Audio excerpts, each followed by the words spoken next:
they gon' call?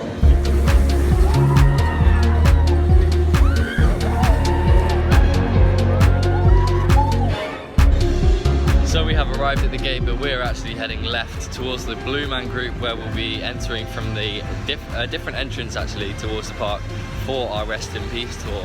I'm so excited to see what 3 mazes we're gonna get, and just to see these mazes with the lights on. They were all really strong, so I'm excited. Excited to see which ones we get in. I'm really hoping that hopefully we get Universal Monsters, as it was my favourite. But I think I'll be happy with any, so I'm looking forward to it.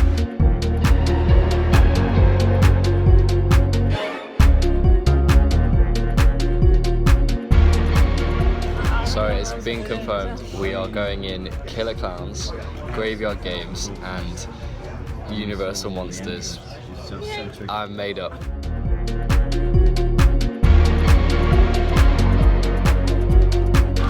So we have just been given a briefing, and now we are entering underneath the Hollywood Rip Ride rocket for our first maze. Not too sure what it is yet, it's all very secret, but I'm looking forward to it.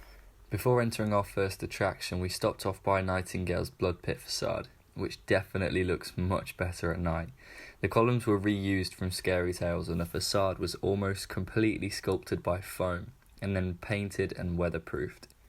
The Nightingale feasting on the horse at the entrance is a callback to a famous scene of the sequel to this house, Nightingales, set in World War I trenches.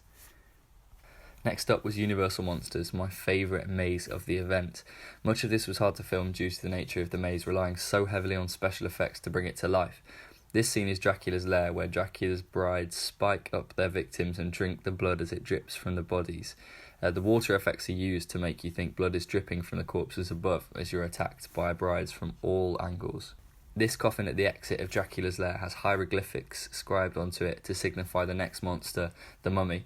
This was something that the maze did really well in my opinion, transitions to each Universal monster. Frankenstein's lab is a big set piece with an animatronic known as a Twitcher that shows to be electrocuted by a trigger that Frankenstein's monster pulls. Next up was Graveyard Games. The impressive facade is also sculpted all completely by foam. Where boo holes occur, which is places where actors can jump out from you, there is small white patches of the foam which you see eroding off, and there is daily upkeep on all of the mazes for this reason alone. Lots of Pepper's ghost effects and bungee cords are used to propel actors towards guests at speed that you're not quite used to.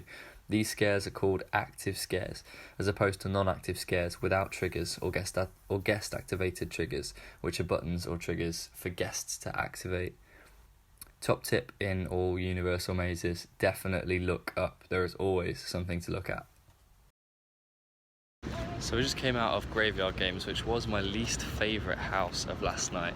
I've only done the houses once, and I did get a lot of scares in there. To be honest, it's probably my second or first scariest house that I did, but I didn't enjoy it as much as the other houses. I just felt it was quite repetitive, and that was the case going through Backstage as well. But it was an amazing experience to have a look through loads of different Easter eggs in there. There was a little King Kong statue, and there was a little Billy the Puppet gravestone, because they hide Billy the Puppet in one maze every year. Haven't seen Billy though this year, but his grave is in there, which is really cool. But yeah, it's a fantastic themed attraction. I just don't love it. So we are now heading into Killer Klownz from Outer Space for our third and final attraction to look around with the lights on. I'm really looking forward to this one. This had some massive set pieces, so hopefully it looks just as impressive in the light as it does at night. I don't think this is Killer Klownz, I think this is Shrek 4D.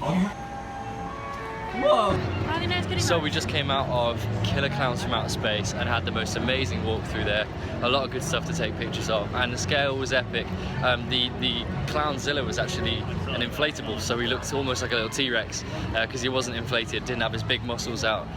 But it was all just fantastic, a really strong maze, and it's amazing to almost still smell those smell pods even though it's daytime hours. Crazy. So we have just finished our Unmasking the Horror tour, and we just got given badges which said SIF happens on it, Sif is the stuff that they put in your face. Stuff it's called, in face. or shit in face, whatever you want to call it. But yeah, it's brilliant. That was a fantastic experience, well worth the money if you're a complete and utter super fan. It was wicked. We just got told some really cool info, and that is the fog that is used at Halloween Horror Nights. They use a company, and the owner of that company is asthmatic, so hates it when he goes through horror mazes, so designed fog, which is completely fine for anyone asthmatic to go through, which is very impressive. Also, they, instead of smell pods, they actually put it in the fog, which filters through the fog, and then you can smell it there. It's just the little things which mean you don't have to put or hide a black box or a black like scented candle somewhere. It just comes straight through the fog, which is stunning. So cool. Sharper than a dagger, bigger than a badder. Stand too, I don't need a bloody ladder. Why they trying to act like I don't matter? Why I gotta be the topic of your bloody chitter chatter? Why they talk about my profit like I had it on the platter? Why they talking like I never was a jacker? I was just another.